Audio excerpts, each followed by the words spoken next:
Anto bilang kita main di outdoor.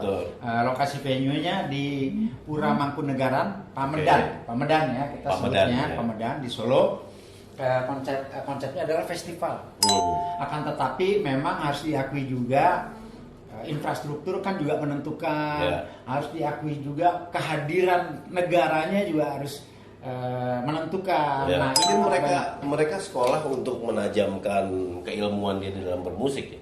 Tapi barangkali pendidikan how to become the popular music star mungkin itu yang murni seni, pertunjukan seni 50 tahun Indonesia dan Korea.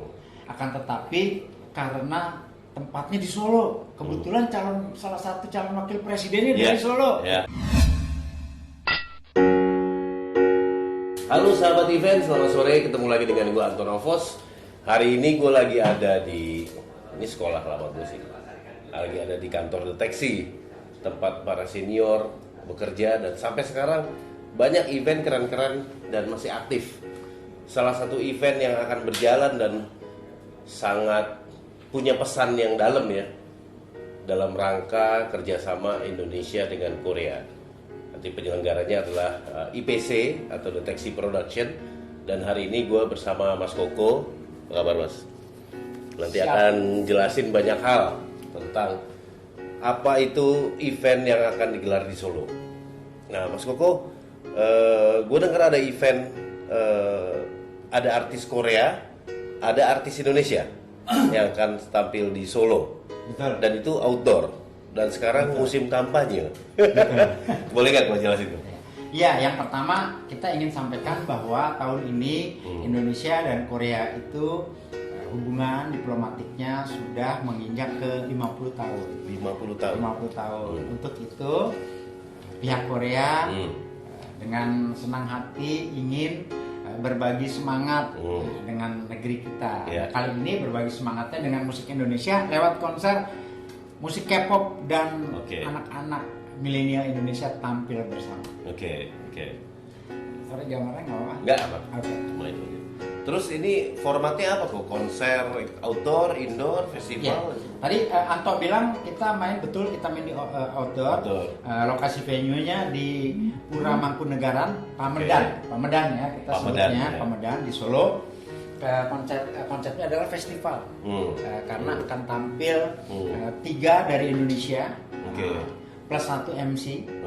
Tiket tiganya pertama adalah Rise, band dari Jakarta. Band ya? Apa boys band? Girl band. Dari Jakarta. Kemudian Alien Child dari Bali. Du Alien Child. Satu lagi Woro Mustiko. Itu penyanyi dari kota Solo. Asli kota Solo. Woro sudah melanglang buana. Selalu bernyanyi untuk mewakili Indonesia di beberapa negara. Terakhir kemarin di Malaysia bersama Erin Gutawa. Alien Child beberapa kali mewakili Indonesia untuk UNESCO. Alien Child itu yang satunya main pemain musik. Ya, pemain biola. Biola. Du ya, Alien Child. Satunya lagi Rise, anak-anak Gen Z yang beberapa kali menjuarai K-pop gaya Indonesia. Kenapa gue bilang gaya Indonesia? Karena menarik. Mereka kalau dibilang terkontaminasi dengan musik K-pop, iya terkontaminasi. Tapi mereka tetap menjadi anak Indonesia karena justru mereka memadukan unsur musik budaya kita dengan budaya Korea. Menarik nih, keren banget. Jadi di mix sama dia. Ada unsur etnik gitu. Jadi oke banget. Kemudian satu lagi nih, nggak kalah menariknya, salah satu bintang sinetron kita. Dia perempuan semua nih ya konsernya. Ranti Maria. Si Ranti Maria ini nanti akan menjadi MC dengan MC yang terkenal dari Korea. Siapa itu? Roh Jung. Jadi sama-sama kalau di sana K-drama ya, di sini sinetron. Di sana sebutnya apa? K-drama. K-drama sebutnya. Nah, kalau artisnya dari Korea itu VVZ dan Billy. VVZ dan Billy perempuan lagi. VVZ digadang-gadang dan Billy akan menjadi Blackpink Korea masa depan. Kalau bisa dilihat, teman-teman bisa dilihat di YouTube-nya mereka sudah jutaan semua, memang kelasnya sudah internasional. Mudah-mudahan anak-anak muda yang hebat dari kita bisa bersama-sama mereka, bukan hanya merayakan 50 tahun Indonesia Korea, tapi juga bisa berkolaborasi ke depan untuk musik, menjadi bagian dari musik dunia lewat Korea dan Indonesia. Harapannya lebih ke situ sebenarnya. Ini kalau di Korea kan sebenarnya munculnya K-pop itu disebutnya kalau nggak salah namanya Korean Wave ya. K-pop Wave gitu. Jadi dia dengan strategi sehingga budayanya nyebar seluruh dunia gitu. Nah, artis-artis Korea itu dari awal tuh memang sudah gitu ya, maksudnya seperti kayak diolah secara serius, masuk pendidikan, dijadikan artis, dia apa gitu.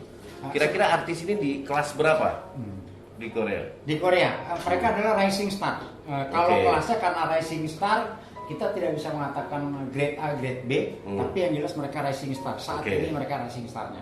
Karena bisa dibilang album baru keduanya ini sekarang menduduki puncak tangga. Udah album kedua? Enggak, album keduanya. Vivi dan Vivi dua-duanya. Dua-duanya sekarang ganti-gantian untuk satu, kedua ya, ketiga terkadang. Jadi sedang mendominasi. Tapi kalau di Korea tuh gue sih nggak tahu ya, maksudnya pernah dengar lagu Korea juga sering juga lah, tapi nggak tahu apakah musisi Korea tuh katakanlah gini, yang anak muda untuk dia ngetop, dia bawain lagu-lagu yang orang-orang yang seniornya gitu. Begitu nggak sih kalau di Korea? Atau mereka masing-masing punya lagu sendiri-sendiri? Gini, sebetulnya nggak hanya di Korea, di sini juga sama. Tadi yang pertama kan pertanyaannya, bagaimana sih mereka bisa menciptakan menjadi sebuah industri yang bisa dikatakan sekarang kelas dunia lah ya. Sebetulnya Indonesia juga melakukan hal yang sama. Akan tetapi memang harus diakui juga infrastruktur kan juga menentukan, harus diakui juga kehadiran negaranya juga harus menentukan. Nah, ini mungkin secara infrastruktur dan kehadiran negerinya sendiri masing-masing, memang harus kita akui di negeri kita kehadiran pemerintah untuk musik belum cukup. Kita tidak mengatakan itu tidak bagus, tapi belum cukup. Nah, itu sebabnya Korea bisa begitu cepat. Kalau secara strategi mungkin sama ya, disiplin. Tadi kita juga ada sekolah musik di sini, tapi tadi infrastruktur memang lemah. Bayangkan negeri sebegini besar, 280 juta penduduknya itu, lebih dari 500 kota ini bisa dibilang yang namanya gedung pertunjukan minim. Mungkin cuma di Jakarta dan itu juga dihitung jari. Nah, ini yang disayangkan. Satu itu. Kedua, negeri begitu besar, aturannya berbeda-beda. Contoh pajak tontonan, contoh pembayaran UMR-nya juga akan beda. Contoh fasilitas gedungnya. Jadi hal-hal prinsip ini kita memang kehadiran pemerintah masih kurang. Tapi bukan tidak baik. Justru ke depan dengan adanya ini mari kita sikapi bersama-sama ke depan. Semoga 50 tahun Indonesia Korea ini bisa menjadi bagian dari semangat musik Indonesia untuk lebih baik. Itu tujuannya. Tadi kalau pertanyaan yang kedua, strategi lagi apa tadi ya? Yang kedua tadi pengennya? Kalau di mereka itu kan ada pendidikan, ada jenjang pendidikan gitu. Kau tahu nggak sih sebenarnya musisi-musisi yang masuk dalam kategori K-pop yang bisa kemana-mana ini, mereka melewati itu apa nggak sih? Atau dari agensi-agensi sendiri-sendiri atau memang diatur secara besar gitu? Tapi sebetulnya kalau secara edukasi Korea dengan kita sama. Dan bahkan secara orientasi teman-teman musisi di Korea, mereka juga ya maaf patokannya Berkeley. Dan kita tahu hari ini Berkeley masuk 20 universitas terbaik di dunia untuk musik. Bukan hanya musik, Berkeley. Di sana ada Harvard, ada macam-macam kan di Amerika. Kalau nggak salah Inggris sekarang paling banyak sekolah musiknya. Di Asia nggak ada. Sehingga Korea, Indonesia dan warga Asia 45 negara di Asia ini sebagian besar sekolah di tempat yang sama. Banyak anak-anak Indonesia yang lulusan sana luar biasa hebat, banyak mulai dari Amin Tokosin sampai sekarang di sini banyak yang muda-muda itu. Mungkin mereka sekolah untuk menajamkan keilmuan dia di dalam bermusik ya. Tapi barangkali pendidikan how to become the popular music star mungkin itu yang kita kurang. Kalau how to become a music star, how to become a big band, hampir sama sih sebetulnya. Karena kan sekarang sejak era digital ini setiap orang punya masukan, punya informasi yang sama. Akan tetapi hal yang prinsip tadi gue bilang itu infrastruktur kita kurang, sehingga ini yang membuat musisi kita sehebat apapun dia, apabila pemain bola kalau lapangannya kurang juga kan nanti dia bagaimana berlatih, apalagi meningkatkan prestasi. Berarti perlu aturan, perlu sistem, perlu keseragaman, komitmen sebagai komitmen. Yang pertama secara infrastruktur itu bagaimana studio, bagaimana tempat pertunjukan musik, venue-venue musik, bagaimana venue-venue yang ada mulai dari hotel, restoran, kafe itu menyikapi musisi Indonesia itu. Terus kehadiran pemerintah bagaimana menyikapi secara ekonomi. Kalau pertunjukan musik ada performing right biayanya tinggi. Kalau pertunjukan musik pajak tontonan orangnya tinggi. Ngomongin copyright ribut. Iya. Bicara belum biasa. Sampai ada grup pelestari musik klasik itu dilarang loh. Kasihan. Ya, itu lebih kurangnya. Kalau lebih kurang selalu terjadi. Akan tetapi yang namanya infrastruktur itu kan bukan lebih kurang. Bagaimana pemerintah hadir memberikan dukungan. Dukungannya itu pasti bentuknya itu fisik. Ada bangunan, ya kan, ada regulasi. Regulasi kelihatannya bukan fisik, tapi ujungnya fisik karena terkait pajak tontonan orang, pajak karya cipta, macam-macam. Tapi di khusus di pertunjukan ini kok sisa 2 pertanyaan. Pertanyaan pertama adalah ini kan udah bulan Desember, which is musim kampanye, gitu kan. Terus lo ngadain event outdoor, bagaimana ada hubungannya nggak sih sama urusan-urusan politik lah, kampanye? Yang pasti yang pertama kita pastikan tidak ada kaitannya dengan politik.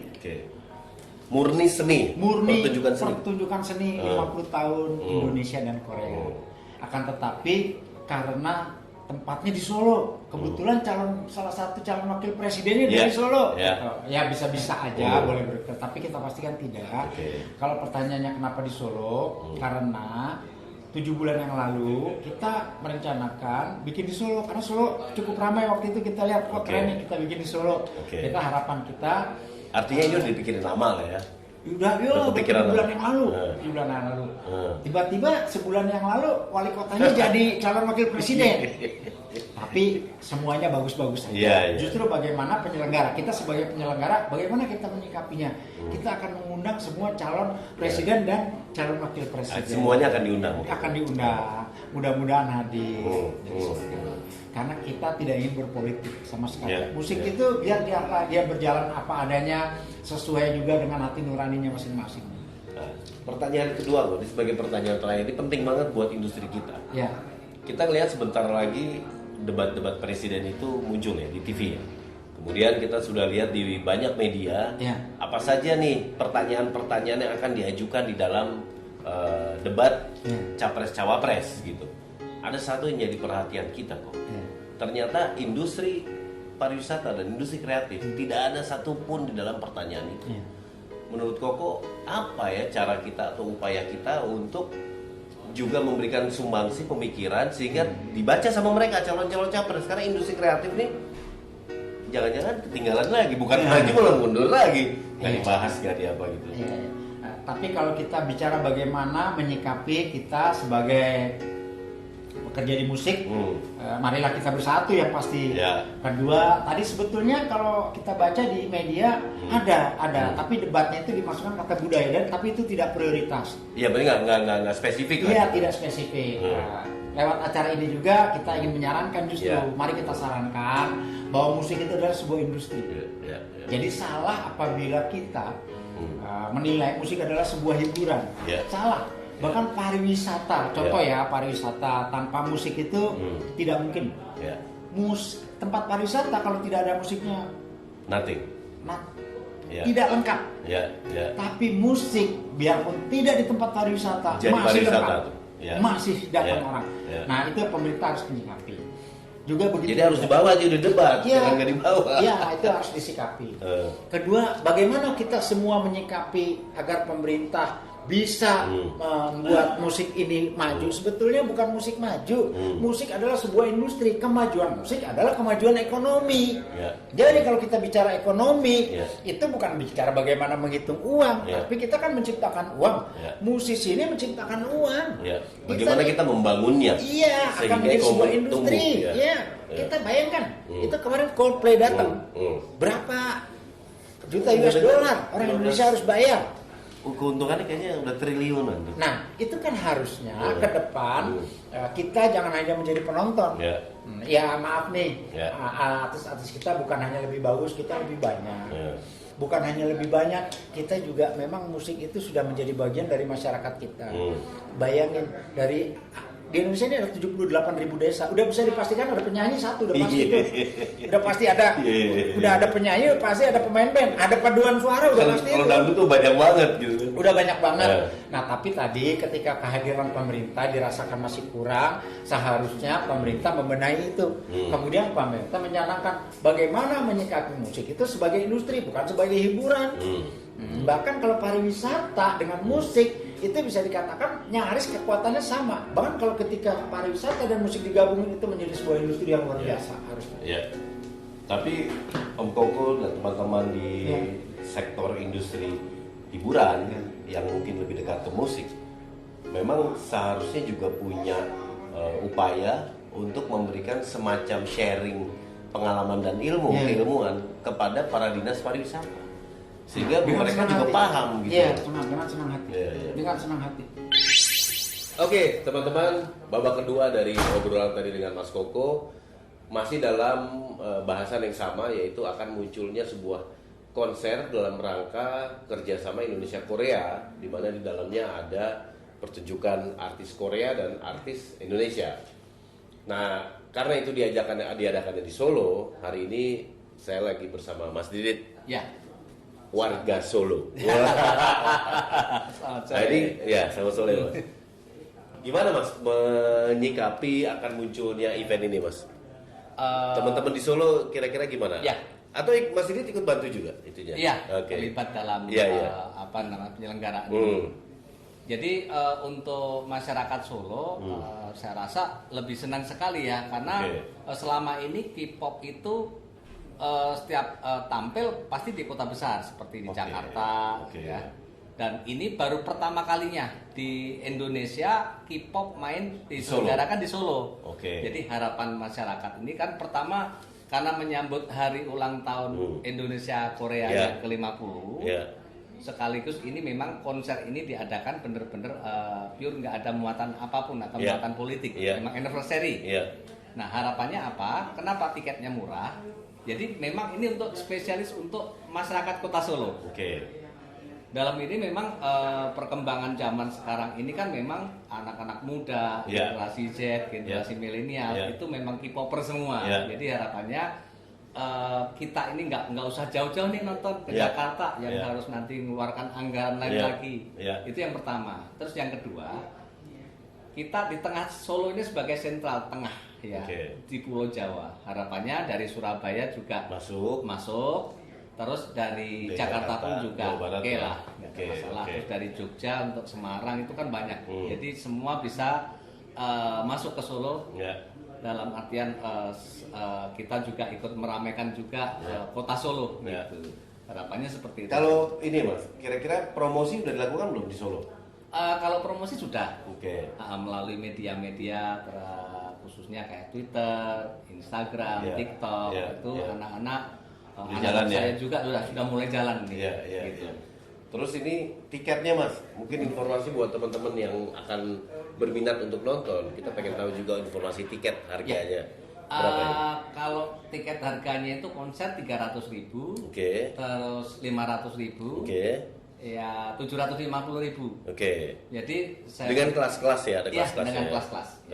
Jadi harapannya itu semua bisa bisa mampu lah untuk beli dengan seharga gitu. Dan ini outdoor ya? Ya, outdoor. Jadi apa formatnya itu sebuah music festival ya? Ya. Jadi jingkrak apa segala macam. Bebas. Keren sih. Ini bakal keren. Tapi harus tertib.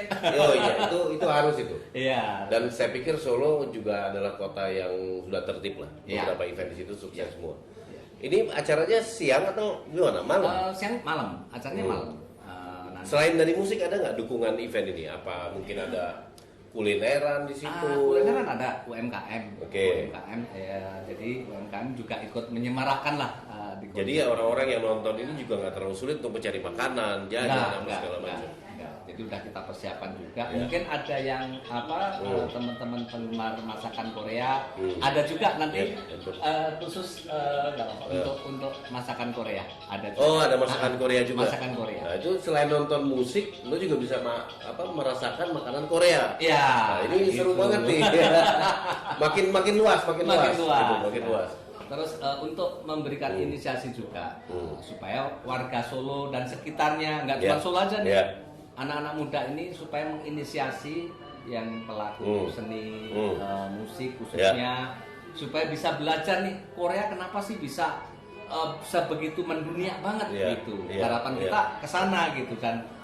Saya juga sudah bicara banyak kepada si promotornya yang dari Korea, Mr. Hong, sama harapannya dia akan mengangkat ini musisi-musisi kita biar bisa tampil seperti Korea, bisa mendunia juga. Gitu. Jadi ada pesan-pesan inspiratif dari konsep ini supaya anak-anak di Indonesia, musisi-musisi lokal gitu bisa tahu bagaimana membangun karir musik. Karir musik. Oke Pak Didit, terima kasih banyak. Mudah-mudahan event ini sukses, rame dan aman. Lancar. Pesan saya begitu untuk masyarakat Surakarta. Thank you Pak. Terima kasih. Jangan lupa nonton. Kita sambut kehadiran event ini yang akan digelar sama Mas Koko dan teman-teman dari Deteksi dan IPC. Semoga event ini sukses, digelar di Solo. Siap. Dan terima kasih banyak karena gue juga akan berangkat ke sana. Terima kasih.